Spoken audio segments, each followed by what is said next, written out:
Derɗiraaɓe assalamu alaikum, barka meɗen e kikkiɗeɗe, barka meɗen e seyo nyalande maulidi.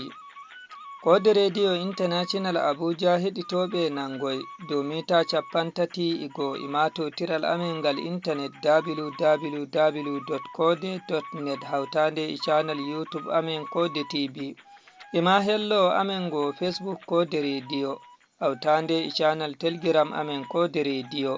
Inde an Ibrahim Ramadake salminto e hoɗanki on laɓangal taskaramji amen ɗi jemmare nde'e 13 mabo 12 lewru maulidi annabijo Muhammad sallallahu alaihi wasallam ko yadata 15 lewru jowena ƴaɓru hitande 2024. Der taskaramji ɗimin taski waddanki on hande min jogoni on gimi kasidaji dow seyo nyalande maulidi. Den bo min godi rufotoji ga diwe fere-fere der diwal Kaduna on nanai musiba hippaki lanawal halki yimɓe 19 der maɓɓe fu rewɓe. Ga diwal Kebbi bo on nanai no ɗum wari seyo maulidi annabijo sallallahu alaihi wasallam. Amma hiddeko ɗo hon da Umar Aliyu no andina en no duniyaru ndun nyalliri.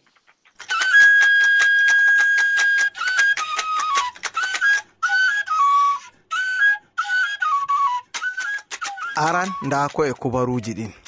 Nder kubaruji lesdi Nigeria on nanan ardiɗo lesdi Nigeria Bola Ahmed Tinubu warti lesdi Nigeria ɓawo gilla ha lesdi China be lesdi Birtaniya. Nder kubaruji lesɗe Afrika bo on nanan lesdi Mali, Burkina Faso be Niger ngurtinan paspor kesum. Nder kubaruji duniya luttuɗi bo on nanan honoɓe husi ha lesdi Yemen fiɗi piirowal lesdi Amerika ngal wala lanyowo wato drone.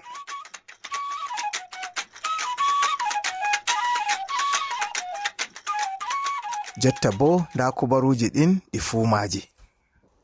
Ardiɗo lesdi Nigeria Bola Ahmed Tinubu warti Abuja lamorde lesdi Nigeria hanki ɓawo gilla ka o yaari ha lesdi China be lesdi Birtaniya. Yande 29 lewru August on Tinubu ɗacci Abuja yago China hedi lesdi Dubai.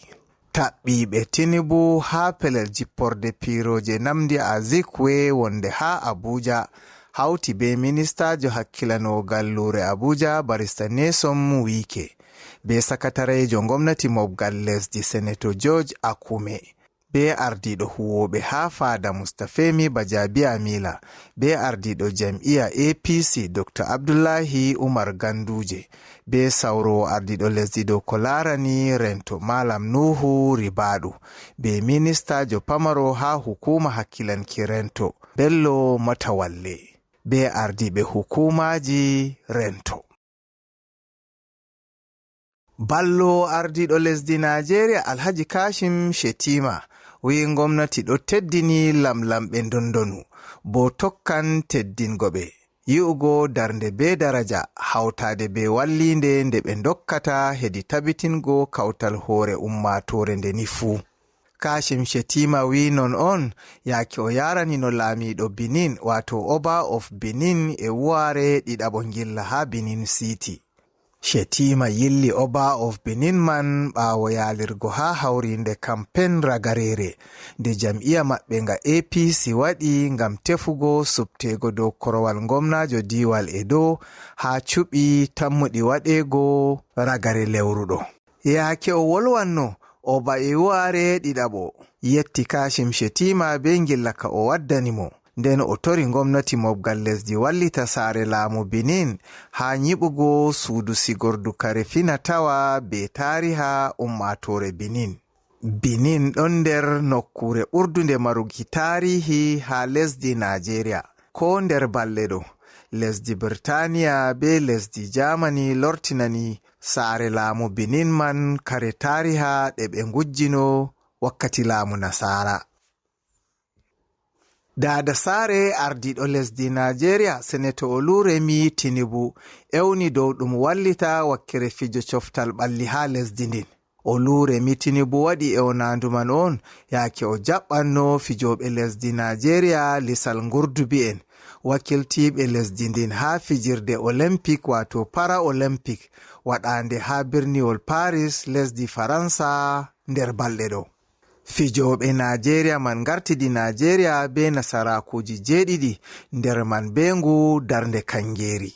Pijirle ha ɓe keɓi nasaraku man hauti be nde doggudu, hautade be nde tamre badminton be nde tamre table tennis be nanta nde eftugo tedduɗum wato weightlifting.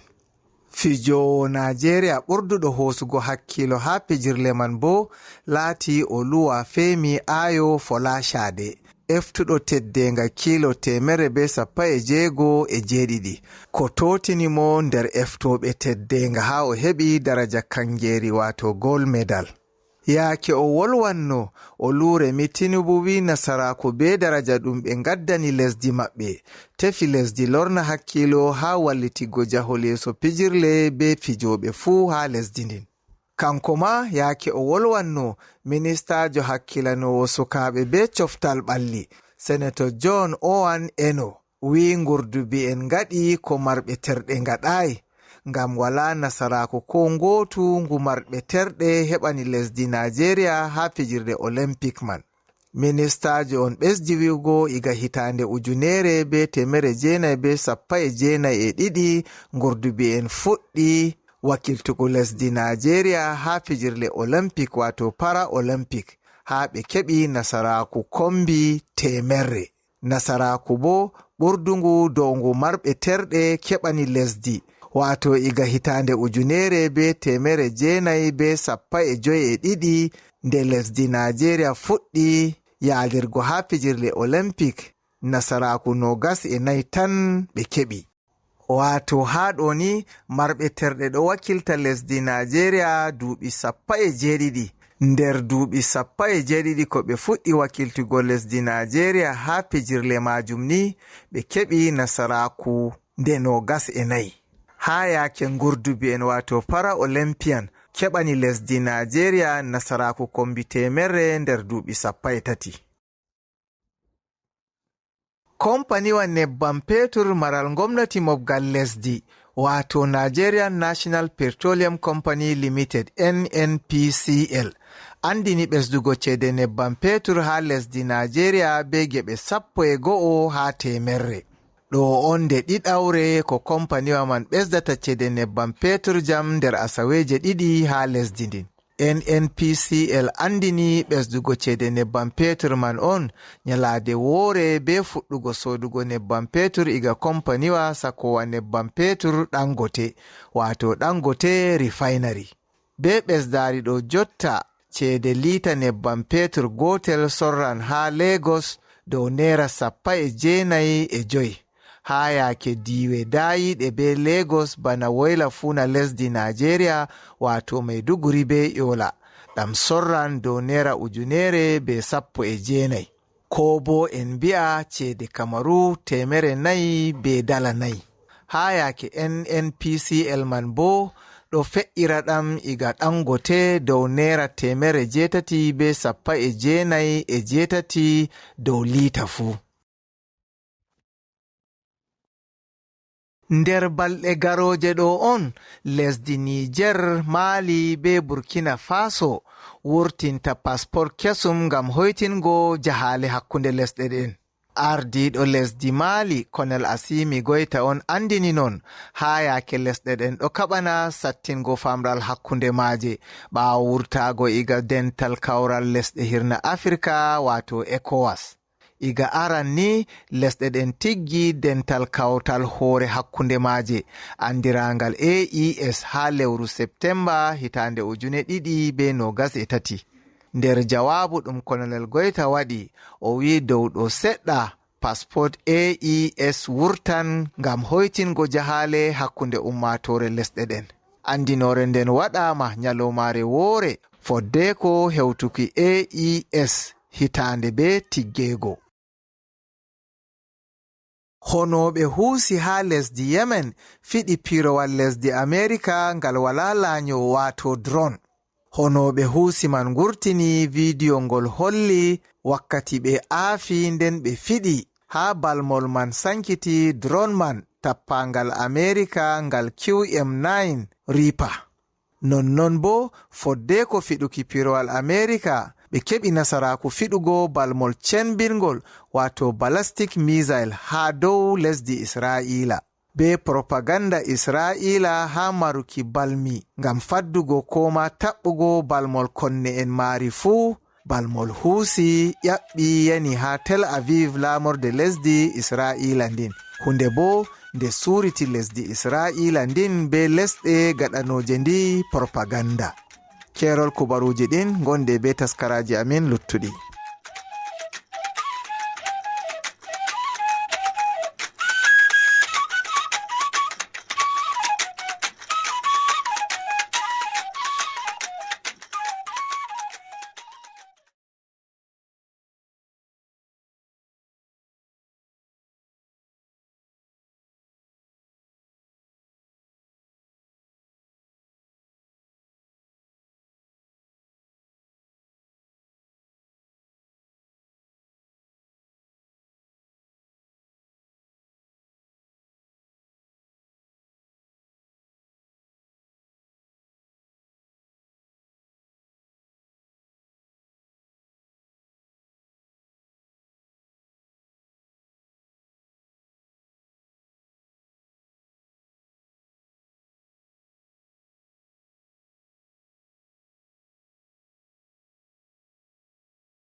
Modibbo Umar a yettama kubaruji duniyaru. Iga diwal Kaduna yimɓe 10 maayi ɓawo lanawal hippodake maɓɓe nder wongol cangol. Da Yusuf Abdurrahman irhotol ngol. Nyalde alarba 11 lewru 9 Septemba girgiyal hippi goɓɓe hulɓe to wartoyki maɓɓe humto goyngol inde to wongol shangol ribisa galma hukuma pamara iga bidiwal Kaduna. Gaskiya ɗum shafake ɓe andumi da dama bigere nden ɓe dilli jama'aje da dama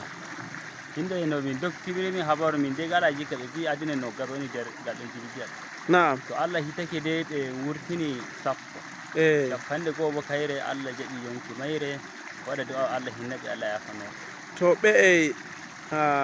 dulluɓe yonki maɓɓe ɓe punnam ɓe hulɓe. Hulɓe zalla maɓɓe hinde ɓe jaha hongol goyngol ɗo hongo shangol ngol ɓe gari to ɓe kota kan istilaɗi yanani ɓe. To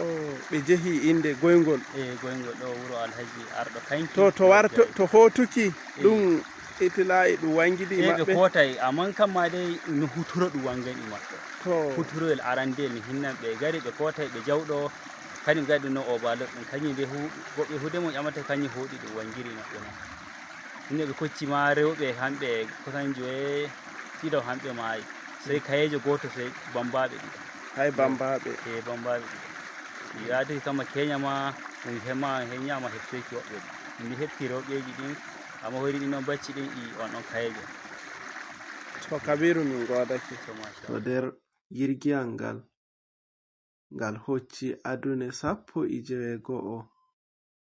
mashinji 9 nder girgiyal ngal dei wodi worɓe rewɓe seni nder girgiyal ngal indulli rewɓe 9 gorko go'oto nder rewɓe ɓe indulli wodi moredu sannan bambuɓe ɓikkoy bambakoy ɗiɗoy. Yusuf Abdurrahman daga hukuma pamara igabi Kaduna Kode TV Abuja. Kala fukaraɓe fu moɓoto ngam ɗum waɗa lamargal jihaji wolare lesdi Najeriya fuka ummatore julɓe e duniyaaru fuu e dogginira seyo nyalande mawlidi ngam noho ujuneje yimɓe e wuro kebbi diwal kebbi waɗi seyo mawlidi da abubakar malami baguɗo iga birniwol kebbi iri hotol ngol nden bo lamar waɗe hawti ɗum nanga waɗugo yande alqur'ana e bo jangugo tariha kanko ilaɗo muhammadu sallallahu alaihi wasallam jango tariha ɗon kan woni hollugo iri musujaji e bo kala kuuɗe ko waɗi lobbe yago to himɓe wakkati dañeki makko ni ɗum heɓi jayngol ɗuɗugol yago lesɗe duniyaru nden bo keferaku kanum bo laati nasti nder nyewre ngam heɓugo mako modiɓɓe ni yiɗi hedde ko ɗum dañamo ni sai ko wala fa ɗum ɗon nder nyewre nden bo e majjere amma keɓal makko ɗum heɓi walli sanne sanne wakkatire de laati hikka mawludu ɗum fotti gannuɗi yigo ɗum wodi nawal wato gurnan himɓe dalila himɓe wala ko nyame keƴuɗum nden bo ce ɗum fanɗi yago jibaji himɓe to enon funi haɗayi modiɓɓe habdi ñoƴƴi ngati e muɗum doggine mawludu ɗum wato pelle feere feere e jiha Kebbi ni accaka ɓawo ngam ɗum neɓayi ɗo ɗum waɗi mawludu ɗum e lamorde jiha Kebbi e birni Kabi to ɓi shekujo mawɗo mawla Sheikh Ibrahim Sheikh Dahir Bauchi wari nden bo ɗum waɗi mawludu ɗum ko lesdi himɓe modiɓɓe ɗuɗɓe hawti nden bo ɗum waɗi jandeji feere feere laati ma fa kanko wakkati wata bayanu Sheikh Dahiru Bauchi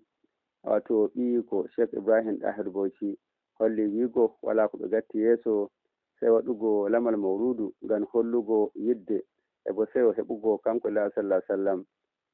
kala sappo lewru fuu gonti moggal lesdi Nigeria hokkay siwtare ngam ɗum holla seyo nden bo koma heɓa bawɗe doggingo mawludu ɗum en mawludu ni laati ɗum laatike kala hitande fuu waɗete mi ƴami Ceerno Ibrahim Abubakar sin koynon o yiyata dow kuma koynon woni mawludu sai o faɗɗi hunduko o yiya alhamdulillahi mawludi hunde noon ko mawni sanne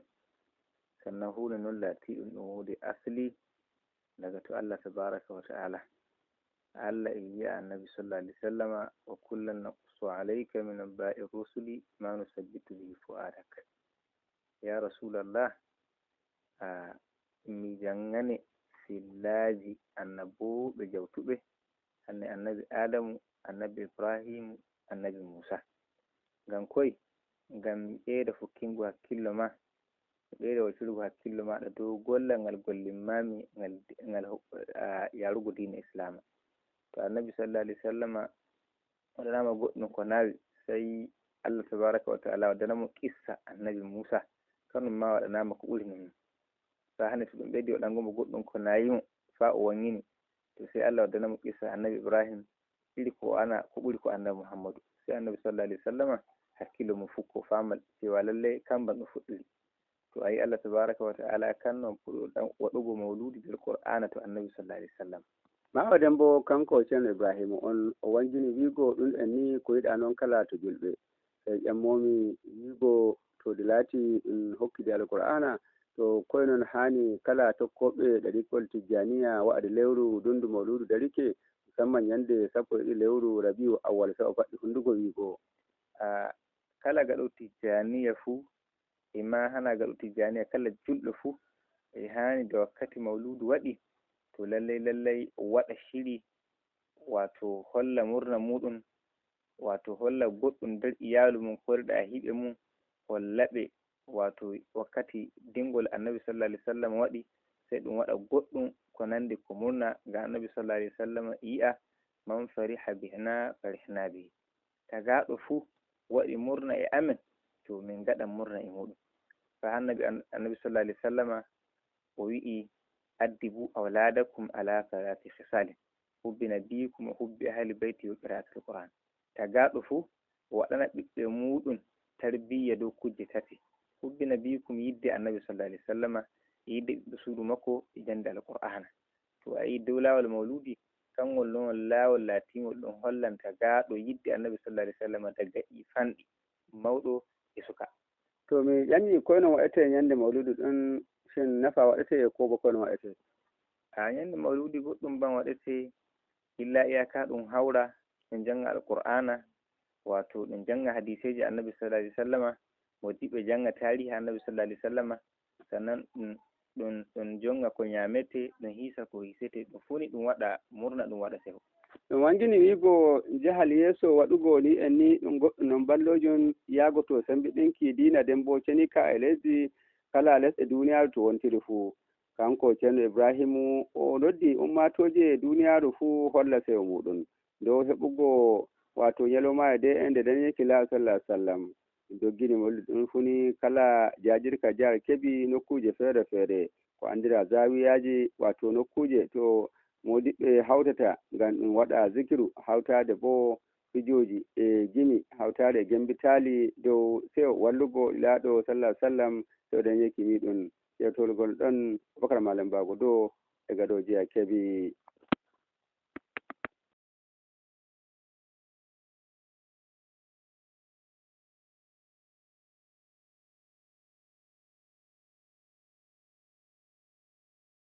Matore julɓe ha gallure Jalingo murtinake ɓe gifake ha nder wuro ngam hollugo seyo ñalowmare mawludu annabi sallallahu alaihi wasallam ngam yaltugo hitande nden ɗo bo ɗon nder ko ɓe gatta kala duuɓi fuu ngam ni hollugo seyo maɓɓe e yidde annabijo e bo teddingo ñalowmare derde annabijo. Ɓe ummake daga yonde laamiɗo muri mo Allah bangi daraja muɗum Alhaji Abbas Tafida ɓe pa'i hirna ɓe tokki lawol karofi ɓe pa'iɗi fombina walla bo wayla ɓe dilliri fattude saurara ɓe dilli ɓe pa'i funa ɓe kuciti funa ha ɓe jotti nokkure machilin nden ɓe puɗɗiti ɓe pa'iri fombina ɓe kewti lumo Jalingo ɓe pili lumo ngon ɓe tarti ɓe pa'i funa ɓe jeehi ha yonde Modibbo Laila ha kalifajo mako Modibbo Aminu vurti waɗi du'a ɗum waɗi jawabu ɗum sankiti. To ɓawo sankitago mi heɓi yidugo ardiɗo sukaɓe darken Tijjaniya mo jiha Taraba biyeteɗo Sheikh Bashir Ahmad Yusuf. Sheikh Bashir Yusuf Ahmad mi ƴamimo ko yeccoto en dalila mawludu annabi sallallahu alaihi wasallam o latake bo goto nder waɗɓe raali ɓe taskiti moftorde e filago nder wuro. Assalamu alaikum heɗutoɓe barka miɗo yalana on kayro. Alhamdulillah min vurti hande ñande alal bana duniyaru fuu no vurti ngam min holla seyo amin be nanki belɗo amin be dañuki lulaɗo Allah sallallahu alaihi wa alihi wasallam. Min burti on bana ko moye ngam lulaɗo Allah han ko ɓuri ko moye ha duniyaru ko moye to ɗum dañino ɗum ɓiyum vurtay yaha waɗa walima henda nyamdu be ko hani goro be ko nyamete be ko velanta ko moye ngam majum minon ma min ɗo yi'a wala mo hani ɗum vurtana ɗum holla seyo ɗum holla yettore Allah ha dow heɓuko mago bo lolaɗo Allah. To a yetti Allah o hokki debbo, to a yetti Allah o hokkima ɓiɗɗo, to a yetta Allah to o hokkima lulaɗo Allah. Ngam to na lulaɗo Allah da a andamo a rewata jotta, a anda a ɗo rewa Allah na, ko a ɗo rewa nange na, ko a ɗo rewa labbi na, amma nde Allah o hokkima lulaɗo Allah. Lulaɗo Allah o han ko wari waddinima diina Islama, hollima sumaye, hollima layha, hollima hijju, holluma zakka. Ngam majum wala mo a seyata mo a heɓi kisdan ngam dalila mako bana lulaɗo Allah. Kanjum waɗi min burtata min filito wuro min ɗo yetta Allah, min ɗo manta lulaɗo Allah sallallahu alaihi wasallam ngam siftorki ñalowmare nde ɗum dañimo sallallahu alaihi wasallam. Sheikh Bashir Ahmad Yusuf ardiɗo sukaɓe darken Tijjaniya ɓe jiha Taraba, goto bo nde ɓe taskiti moftorde e bo wancugo nder wuro ngam seyo. Jontani ko yimɓe keɗini hanjum wonta jemmare hande ɓe dogginay wazuji ha nokkuje fere fere ko hollata mujizaji annabijo e bo jimo kasidaji fere fere ngam mantugo annabijo dikkuji mako e mujizaji mako. Abdourahmane Giɗaɗo Oumar Jarume, Kode Radio International daga Jalingo, lamurde jiha Taraba. Miɗo nana belɗum heɗitago kubaruji Kode Radio International ha kilohas 1,250 daidai jamdi 7 yahango 7 jamma agogo Nigeria Kamaru Niger enanta Chadi non bo jamdi 7 yahango 7 agogo UTC.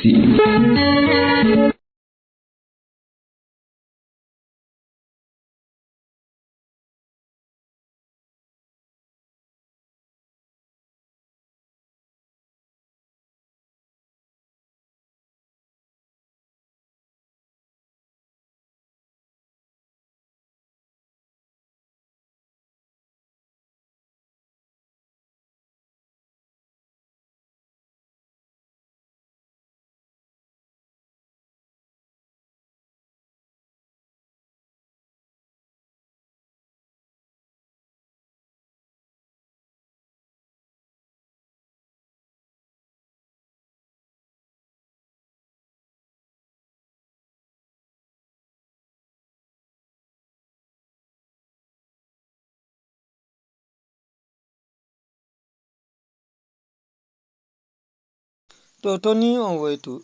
taskaramji ɗi rufotoji ɗi ngarani on iga ɗo kode radio international Abuja. Wakkatire cakol habaruji amin ɗon holla jamdi 8 silmaji 29 joni bo min gaddanai on gimi qasidaji dow nyalande maulidi. Min ɗo walla kala heɗitoɓe kode radio international Abuja seyo nyalande maulidi. Allah hokka en barki annabijo Muhammad sallallahu alaihi wasallam ɓeydana en yidde mako.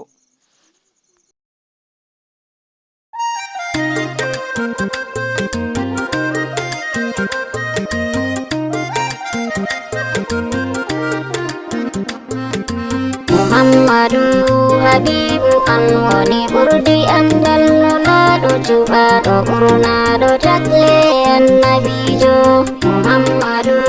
Habibu an woni ɓurdi andal nulaɗo cuɓaɗo ɓurnaɗo tagle annabijo.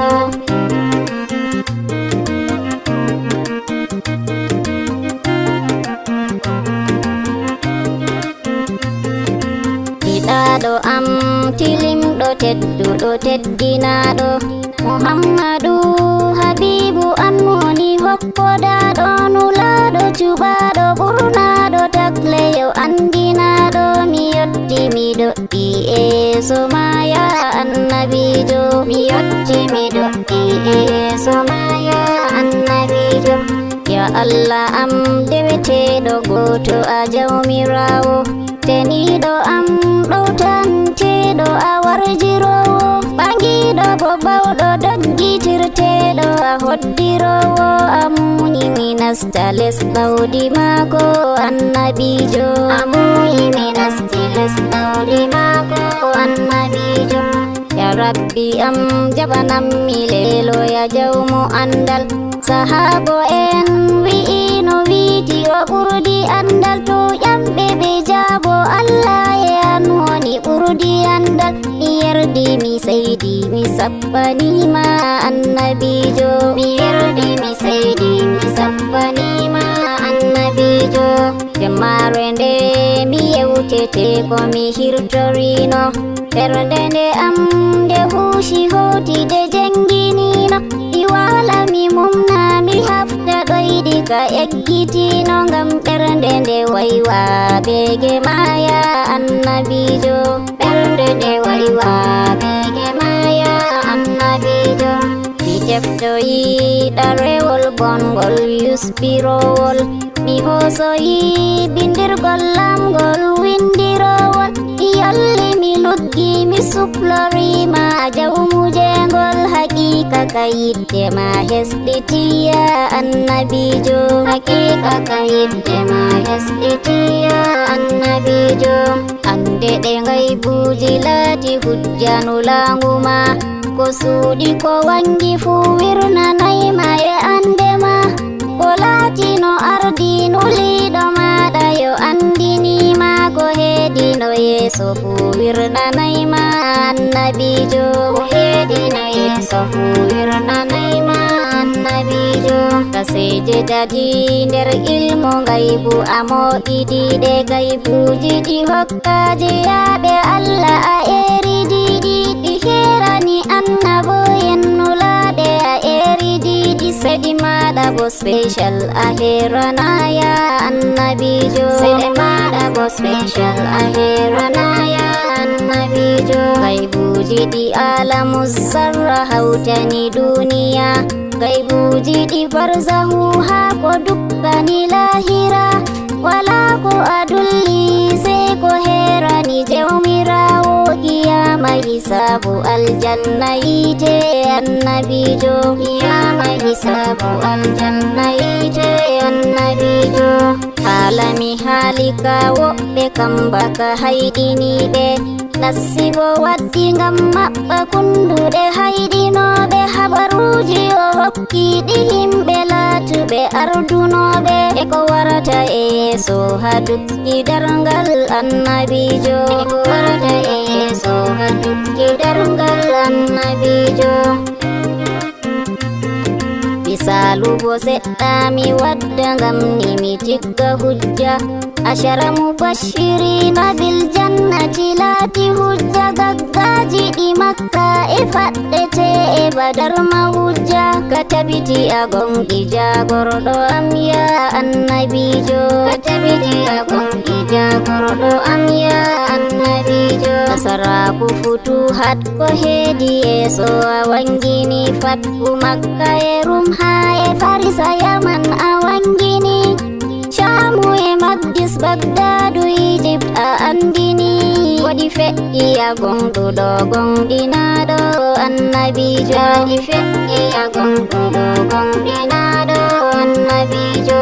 sayyida fatima somdi ɗum yakeji muɗum a wi ɗum ta suna nden bo wallina ɓernde muɗum lebbita titan luttani ngendam muɗum ngam tawtete ton saare jannata ya annabijo ngam tawtete ton saare jannata ya annabijo nde ɓe ƴamnoye roɓe mamoyjo artata eggitago tuta jungo a sifri ɗum kañum artata eggitago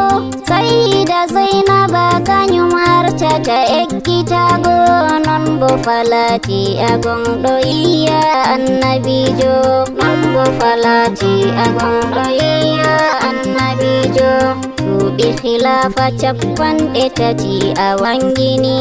ko tokkata ɓawo ɗum laamu dondonu wangini ɓataɓe waftarɓe tokka laama wangini nden khilafa golorta a gonɗinaya annabijo khilafa golorta a gonɗinaya annabijo tinaji ɗi ɓawo a wangini no ɗi mbarata amma rubin yasin a seinori ɗum shahadata noppu hasidata non bo yeeso ko nyamata a gonɗi mi lorti mi sappanima annabijo a gonɗi mi lorti mi sappanima annabijo sayyidi ali a tindini to nyoyɓe ɗum a wiɓe bugatu kamɓe hawtata tonya ɗum waftarɓe ɓe yitenge ha wiya seydinta ɗum non bo falati min seydo iya annabijo non bo falati min seydo iya annabijo hasan e husaini a tindini no ɓe gorrata sayyidi hasan kam hisnan julɓe mbarotiral sayyidi husain nokku harbala seydata non fabolati a gonɗo iya annabijo non fabolati a gonɗo iya annabijo sayyidi umar e sayyidi usmanu en arti a hiti ɓe latoyiɓe shahidi en ɗo uhudu a hiti min famoyiɓe shahidi en non boni lati a gonɗinaya annabijo muhammadu habibu an woni ɓurdi andal nulaɗo cuɓaɗo ɓurnaɗo takle annabijo yandere darangal daga ummungal hadaroɗe mum atindini rayatan moyjo fu bo e yake bun ulniɗi e hayɗiniɗi billaji e nder mum wala ko a acci ma a lutti annabijo wala ko a acci ma a lutti annabijo bakonta bo darangal atindini bo ko ardata alimti alamaji bukki bukki ko ardata pamari e mawɗi atindini no ɗi mbarata ɓurna pamari ka yotti min seedo iya annabijo ɓurna pamari ka yotti min seedo iya annabijo zamanuru ndu hande ko fe'oyi fu ba wetoyi ko a arti a hiiti fu laaɓi tasba to wetoyi haliji ɗi himɓe kuuɗe billaji fu wangoyi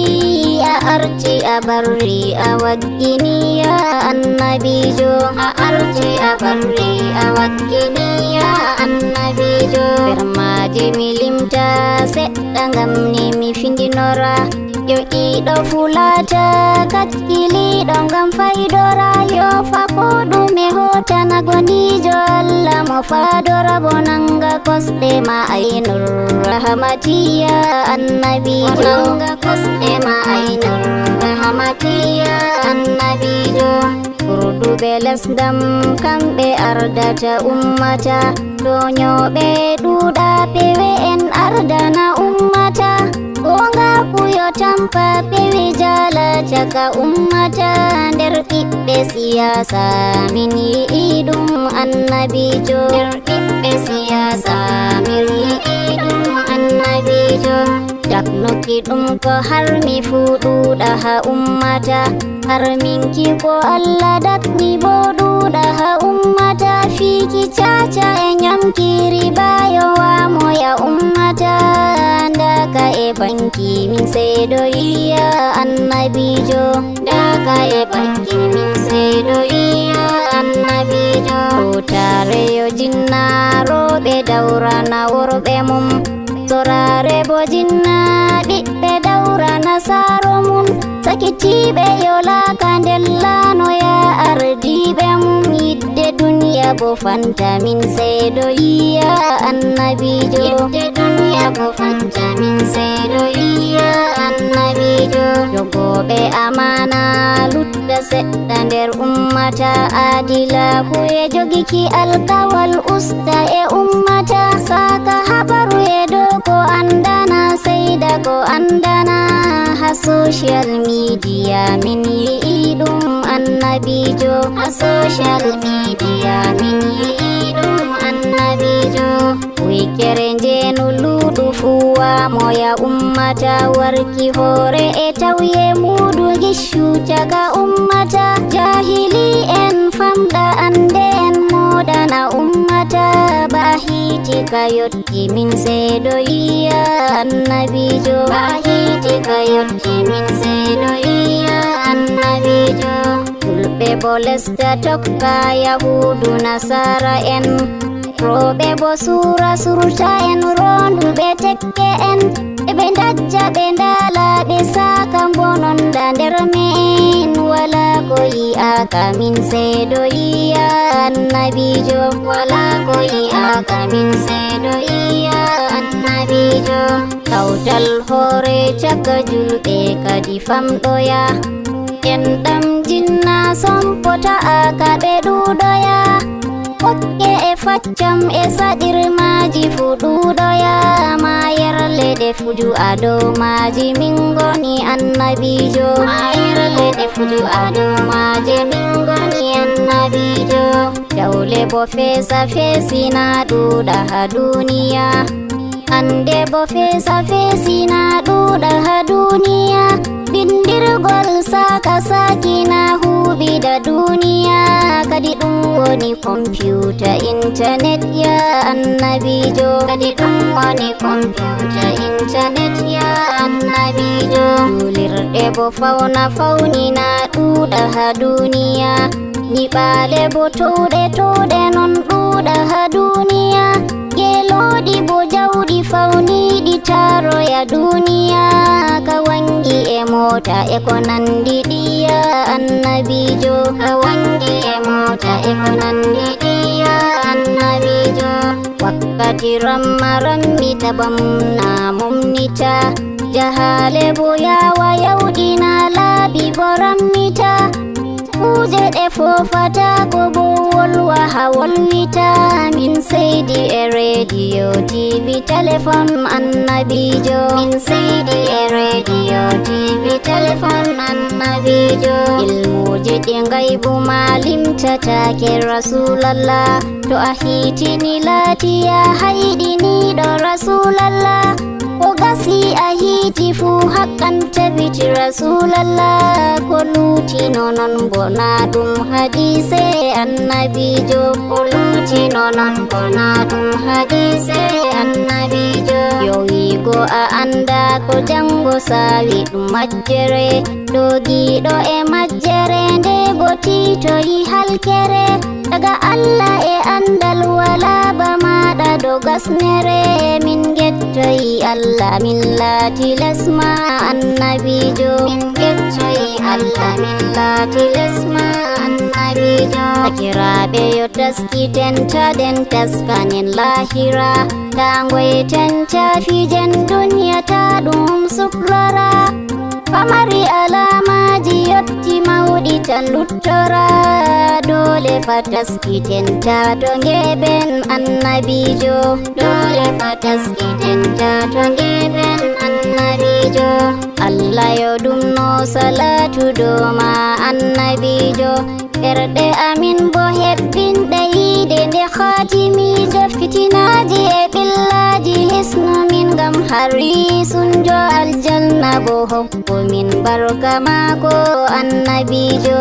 muhammad ko min tokkay wakilijo amin mo Maiduguri gam mayiki no ɗum wari seyo nyalande mawlidi nden arabi elesi wa azramat ay sawwata senge wadi kongol min gayri an taftaha fa hagel babbitayi hondugo magel wa nazala anha sallallahu alayhi wa sallam nulaɗo sallallahu alayhi zulfi dow magel wa qala hadha al manzilu ko biyata ɗo woni jipporde inchallahu to Allah jaɓi watamana abu ayyuba ra'alahu abu ayyuba hoshi laati ɗum kuuɗe jolɗum sallallahu alayhi wa sallam ko teɗɗi fu o hooshi o nastini wuro maako o adkhalahu baytahu wa ma'ahu zayd bnu harisa oɗo wondi zayd bnu harisa wa kana daru bani najjarin awsatu duwari l ansar wato wuro bani ansar wuro daru bani najjar wuro bani najjar hanjum woni wuro gorko hu nder madina wuro laatigo yimɓe fu e yiɗigo gam wuro gongo mawgo sosai yimɓe bo mawɓe woni nder maako wa hum ahwalu abdul mutalib hamɓe woni wato hamɓe kawu en abdul mutalib alayhi salatu wassalam nulaɗo sallllahu alayhi wa sallam qala o wiyata anas bnu malik ya anas bnu malik radiallahu an lamma kana alyawm alladhi dakhala fihi rasulullahi sallllahu alayhi wa sallam yalade inde sallllahu alayhi wa sallam nasti madinan wa shimalan e gaddara juuɗe makke ñamdu e juuɗe makke ɗoɗas nano nde ɗum egel yaha iza atat daral malik bnu najjari fangel wari wuron malik bnu najjari barakat segel jooɗi inare nde gel jooɗi nde gel tukke inare nde ala babil masjidi dow inare laatide hanum woni yolde juulurde wa huwa yawma idin ñanade nden mirdabu tamri ɗon ɗum waɗata ko ñamete to ɗum ittoyimi e ladde liyashada sahalun wa suhayl inare nde nde yimɓe ɗiɗo hamɓe woni sahalu be suhayl bani rabi min amrin wa huma ɓe laati kamɓe ɗiɗo yetimani baaba maɓɓe soyti ɓe gala baaba fi hojir asad bnu zurara e nder wuro asad bnu zurara summa sar sey o yehi wo ko sallllahu alayhi wa sallam alayha dow maagel hatta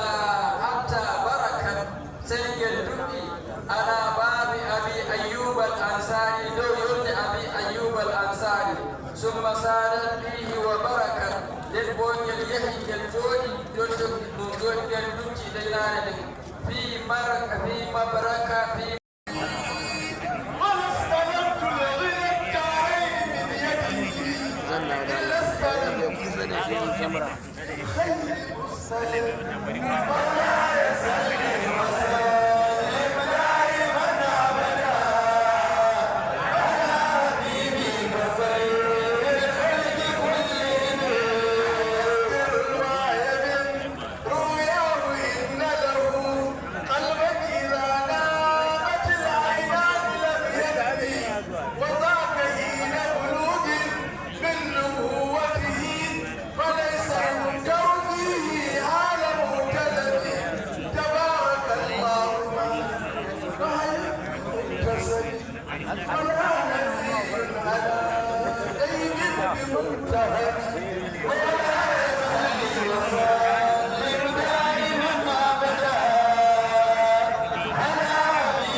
Salamu eda Mustafa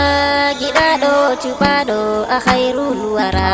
Salatu salamu eda Mustafa giɗaɗo cuɓaɗo a khairul wara.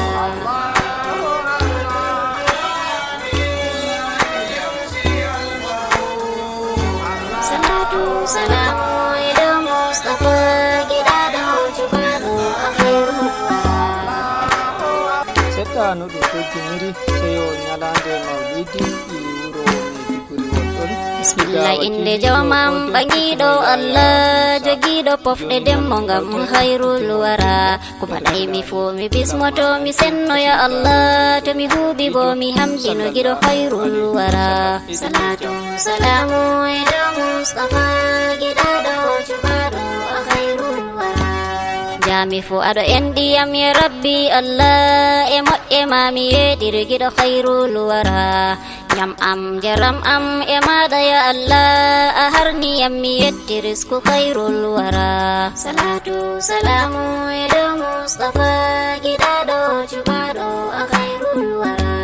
a ɓorniyam a suriyam mi ɗalkiti Allah ko ɗume ɓoosi risku hayrul wara a enɗiyam a hisniyam a reeni fu Allah hakkilo heewi hewɗi darja hayrul wara salatu salamu e dow Mustafa giɗaɗo cuɓaɗo a hayrul wara salatu salamu alal khatimi anbiya'u habibu anta khairul wara salatu salamu ila Mustafa giɗaɗo cuɓaɗo a khairul wara misilmini do mahiru nunaɗo Allah mo jam e kisdam tabitani jagorɗo maysara ardiɗo takle aran takle khadimi Allah ɓangare kam wala bababirawo zahra salatu salamu ila Mustafa giɗaɗo cuɓaɗo a khairul wara a fatihu a nasiru a ɓadiɗo Allah ammirawo esrawo aliyu haydara mantoje maɗo hebbini nder deftere Allah a rahmatan lil alamina khairul wara salatu salamu ila Mustafa giɗaɗo cuɓaɗo a khairul wara rasulun azizun harisun wallah raufun rahimun ya khairul wara hali uswatun hasana kongol Allah a muzammilun mudassirun ya khairul wara salatu salamu ila Mustafa giɗaɗo cuɓaɗo a khairul wara yake ma botindina khuluqun azimun ayasina ahmadu a khairul wara إنك لعلى هدى مستقيم بالله يا خير البرية وخير الورى صلاة سلام إلى مصطفى giɗaɗo cuɓaɗo a خير الورى mimi maɗo tokkoyi alifi laamu Allah mimi ha mimi deli khairul wara mahmudu bo alumba waw ɓawo deli talla ittu mimi wat alifi ahmadul wara salatu salamu ila Mustafa giɗaɗo cuɓaɗo a khairul wara ɗe woni karfeje inde jamu kawsara heftiɗo fuu mi noddi inde jamu kawsara jagorɗo am wala bama e sayyidil wara ɓernde nde am suklorima khairul wara salatu salamu ila Mustafa giɗaɗo cuɓaɗo a khairul wara min kabege mami rolli sam ha mi dara yeli kamami yilla rawda ngam tan mi tora mi nasta yeso mami joɗana ha sera Muhammadul Bashir bajjo khairul wara salatu salamu ila Mustafa giɗaɗo cuɓaɗo a khairul wara misilmina mi mantama bo jurtami dara a yardayam ni barkiɗa maral fuu mi mara mi heɓa seto maɗa yende dargal dara a enɗayam mi nasta jannana be torra salatu salamu ila Mustafa giɗaɗo cuɓaɗo a khairul wara mi laata kedduma ɓadiɗo ma ha mi jura sankirama alamminan mi laamu lahira nden min mbuɗa fu min bo mi nanga leluki Muhammadul Karimu bajjo khairul wara salatu salamu ila Mustafa giɗaɗo cuɓaɗo a khairul wara use mi yetti rabbi jamu sara mi hamdini limgal wala hadargal dara shukran lillahi takɗo jam annora Muhammadul Habibu bajjo khairul wara salatu salamu ila Mustafa giɗaɗo cuɓaɗo a khairul wara salatu boyya duma do maɗa nden e alul isa'i ɓen ɓe ɓandu maɗa khairul wara salatu boyya dumo do roɓe ma senaɓe sahaba ɗo taniɓe maɗa khairul wara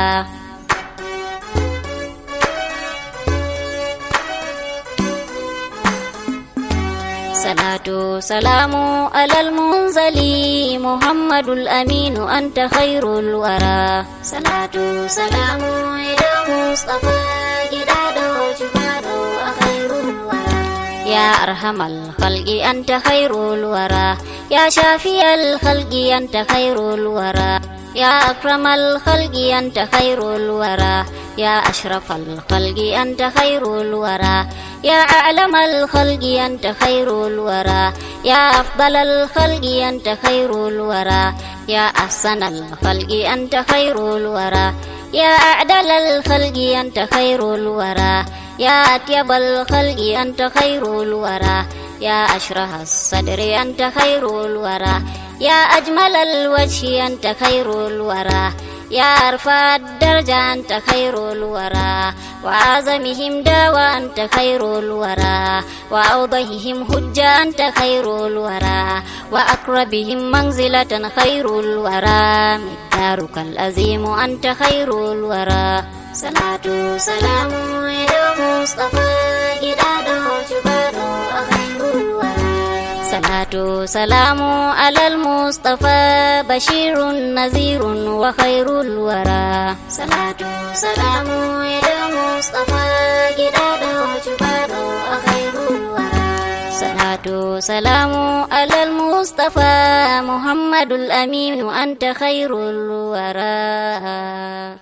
أنا بيجو من قديمة أنا بيجو من قديمة أنا بيجو من قديمة أنا بيجو من قديمة أنا بيجو من قديمة أنا بيجو من قديمة أنا بيجو من قديمة وبرمو بدانا والمرابيع المعو أنا بيجو من قديمة وبرمو بدانا والمرابيع المعو أنا بيجو من قديمة ولم يرى المع البرغ يا المعو أنا بيجو من قديمة نبدا بواني ويقهد سبابنا أنا بيجو من قديمة ورغرغ دمعي ساد الله تجعو أنا بيجو من قديمة تذكر أيام سبوايا المدى أنا بيجو من قديمة ولم يبقى إلا لوعة الودواجع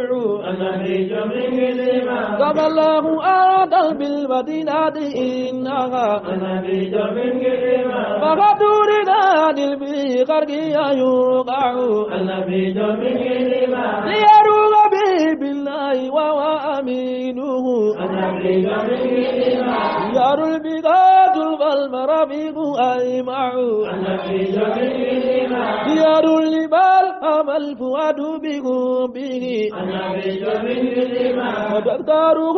للقلب مرعى ومرتع أنا بيجو من قديمة ديار لنا للخلق خلقا وخلقادا أنا بيجو من قديمة ديار لمن في الخلق يعطي ويمنع أنا بيجو من قديمة وأكرمهم نفسا وسيرا ونلبادا أنا بيجو من قديمة وأكرمهم نفسا وسيرا ونلبادا أنا بيجو من قديمة وعلما وآدابا وأرقى وأشع أنا بيجو من قديمة فقد كان خير الخلق فما المفاخمة أنا بيجو من قديمة فقد كان خير الخلق فما المفاخمة أنا بيجو من قديمة وذو غيبة والمشي فيه تدلع أنا بيجو من قديمة والأزهار لون الألأج العين تضاري أنا بيجو من قديمة بعين المقاعد الخميلات تضع أنا بيجو من قديمة وأمجال عين آدم الشمر واسع أنا بيجو من قديمة جبين رسول الله وخلق أوسع أنا بيجو من قديمة أزج وأنا ويخدع مدور أنا بيجو من قديمة أزج وأنا وشدع مدور أنا بيجو من قديمة ونياده كالطل وصدر المواسع أنا بيجو من قديمة ومنكبه عظيم وعظامه أنا بيجو من قديمة ثقاب الوراب الغد دغ المرافع أنا بيجو من قديمة تدابد الأبل وعبل ذراعه أنا بيجو من قديمة رهب راغتي والأنوار تلمع أنا بيجو من قديمة أزراف وغير مشظب عظيم الكراديس من الخلق يرفع وأشناب ثغري تبسم ينجلي كبغمام أو لك البرق يلمع وهماته عظمى لشريد رجل وخفيض درب ساكت ويخشع وأذانه موصولة في تفكر وإن قال الفصل والحق يرجع وينظر لا ضلوى وللأرض غالبا يسوب سحابا والملائكة تتبع وزدوا رسول الله وزدوا رسول الله إذا بدا الأشعار يبدو ويلمع وكاللؤلؤ البدر والمسك وعربه فبالله رسول الله فبالله رسول الله فبالله رسول الله لم يزل مجمع وأحلام خلق الله عدال خلقه